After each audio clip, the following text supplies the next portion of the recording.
Welcome to the podcast. This is Same Planet, Different Universe.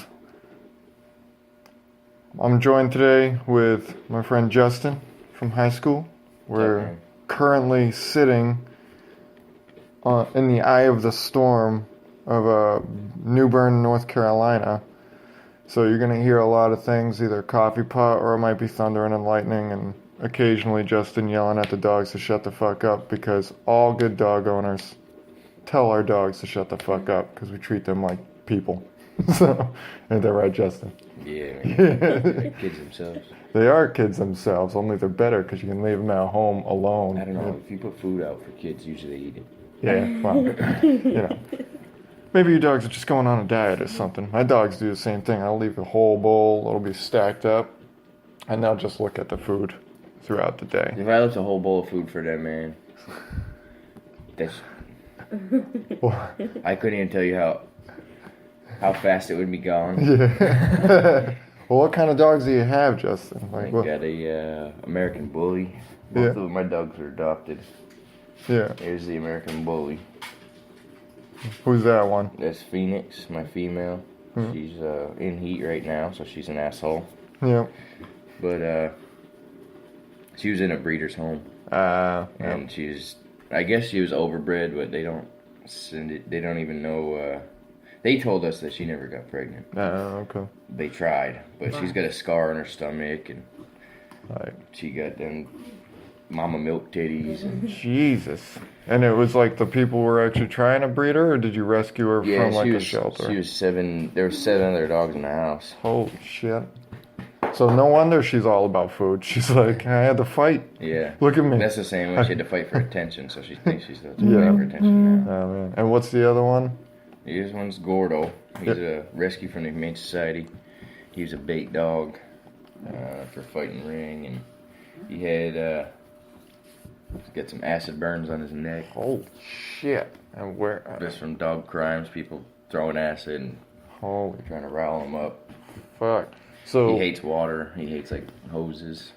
So doesn't like thunder or rain. Which he doesn't like thunder. He don't care about the rain, but he don't like thunder.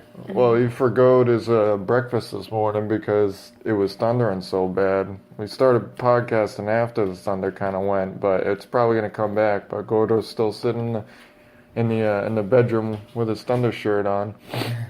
Now, did you? For life. Did you adopt these guys in New Bern, or where did you get them? No, Gordo's from California. He's from the San Diego area in California. Okay. And I had him for 3 years now, I think. Yeah. And Phoenix she's from Jacksonville here in North Carolina. We got them like separate times apart from each other. Okay, go lay down. We got them separate times, and they love each other, man. They work perfect together. Oh, man. Yeah, well, what was it like having Gordo before Phoenix? Was he super, like, depressed when you left and, like, all that stuff? Like, did he bark? Did he whine? Gordo, he's turned into my dog pretty heavy. Yeah. In California, I would go to school and go to work, leave the house, and he would sleep by the door, wait for me to come back. Yeah. He was like 60 pounds when I got him. He's an American Staffordshire Bull Terrier, so he's a big dog. And he was eating the food that was at the shelter or whatever. They were doing whatever they could, but he wasn't. He was just skin and bone and unhealthy, sickly looking. Yeah. We got in there and found out. Did a lot of research on raw food and the best kind of dog food that we give him, and he put on some pounds and so what's his healthy weight? Because he's a pretty big dog. He's a big dog. He's about 90 pounds right now. He's 90 pounds, and his healthy weight is like 85. You know. But you got him and he was like 60 pounds skin and bones, right? So you had to put on 30 fucking pounds, man. We didn't have to put on 30 pounds. He really gained a lot of weight when we moved from California here to North Carolina because we lost our rhythm. We used to walk about 3 miles a day. Okay. On our street. There's like a big old loop. Yeah. We walk in the morning, walk at night. We moved here to California, and he kind of gets bored of walking down the road and back. Yeah. But he's got a yard here, so he didn't have a yard in California. Well, I mean, you know, plus it was probably sunnier. How much was the thunder and lightning coming up in there? I imagine you're getting way more out here. He's like, where did you move me to, man? Yeah. It's like, Jesus Christ. This It happens thunderstorms every other but day. Holy shit. And you've been in North Carolina for how long now? Since February of 2017. 2017, yeah. So just coming up on a year and 6 months here then. Yeah. Gonna be, yeah. Yeah, it'll be a year and a half. Year and a half, yeah. Seems like just yesterday, but Well, that's what they say is when you're happy, it's time just flies, you know. But yeah, well, I mean, our dog, because we live in Arlington, Virginia, our dogs, you know, Chewy's a husky. When we first fucking moved there, I mean, our apartments are so close, but he would cry nonstop whenever she went to work or I went to work, and he would just cry. It got so bad. I mean, I don't know if our neighbors at the time were just being dickheads. no, they probably fucking hated you. Yo, they fucking hated us so much because, like, I mean, usually people nowadays, they don't want to confront people. You know, like if you have a problem with something, what they usually do is write a note. Passive aggressive. Hey, just wanted to let you know, your dog cries nonstop. We're not sure. Maybe get him like some Xanax or whatever. Yeah, I know, right? Like medicate your dog up. But I was like, there was no indication who it was that put the note on the door. So we were like, well, we can't figure out where he's at because maybe we could lock the door, and if we did, he would dig himself out. But we were like concerned because, oh shit, we're gonna get kicked out for noise complaints during the middle of the day. We went and talked to the leasing office people, and they were like, well, they moved to a dog community. Because I had like shit loaded up into my, like, because I'm not a lawyer, but I'll fucking throw things out there, you know? I'll be like, you know, if they're like, well, you need to start making sure your dog's going to be quiet for the neighbors. Like, would somebody write a note and put this on the door for a baby? If a baby was crying, they're going to cry, they're going to watch, or they're going to complain about a baby crying, a human being crying. Well, this is my dog. You know, like, you can't do that. You treat him like a human. Obviously, that wouldn't have worked, but we found out that at least some people were like, well, they moved to a dog community. If they didn't want to hear dogs, they should have probably not moved to a dog community, you know. And again, I had shit loaded up. I was going to be like, I hear my neighbors fucking at 5 a.m. when they get home from work.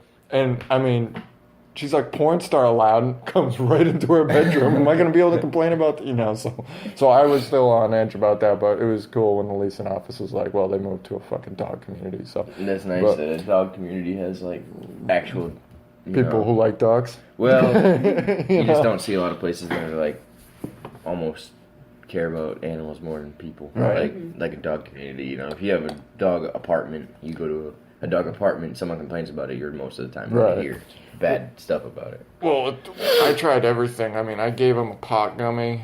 Like, he passed out, but he was definitely like, what the fuck? Like, for the first, like, 20 minutes of it, he's like...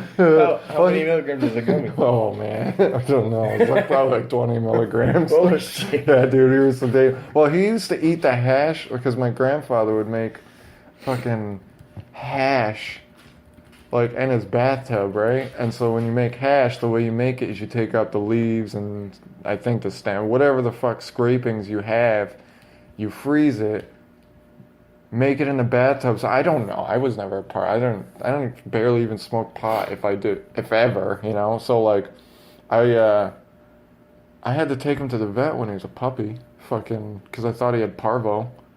Turns out he was just eating ice leaves from the ice from the hash and like getting all like lethargic and like not being able to walk. Huh? Whose was that? Oh, that was at my grandfather's house. Like it's hash. It's yeah, also, but whose dog? My dog, Chewy. Chewy would just shit. fucking eat these goddamn ice. What happens if a dog eats marijuana? Oh man, what is this?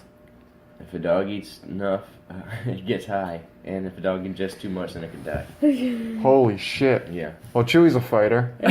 Well, because I thought, like I said, I thought he had parvo. Yeah. You know, like the puppy killing disease. Yeah. So I took him to the vet. I spent I got him for free from my grandma, but I must have spent like close to $500 to $600 just taking them back and forth. And they're like, are you sure he's not getting into any type of weed? I was like, look, my grandfather smokes weed. If he was eating his weed, we would know because he would complain about it. And she's like, well, I don't know. You know, I can give him another parvo shot, but that might overload. I was like, well, then don't do that. And so I was kind of just driving home and being like, well, great, and just got a dog, and he's going to die because of parvo. So I'm like in my own little fucking sad world. And I get back, and my grandpa's like, figured it out. He's been eating the ice. I went out back to throw more ice out there, and yeah, he's been eating the ice, so he's just been getting stoned this whole time. I'm like, oh, you dickhead. You know, like, it's like, oh, I mean, shit. He was just wanting a little. Oh, he just wanted a little, he wanted to relax. But yeah, so we ended up getting another dog like not even 3 months after moving to Virginia, and that just changed the whole landscape. Like they were just friends. So I totally understand about your dogs, but yeah.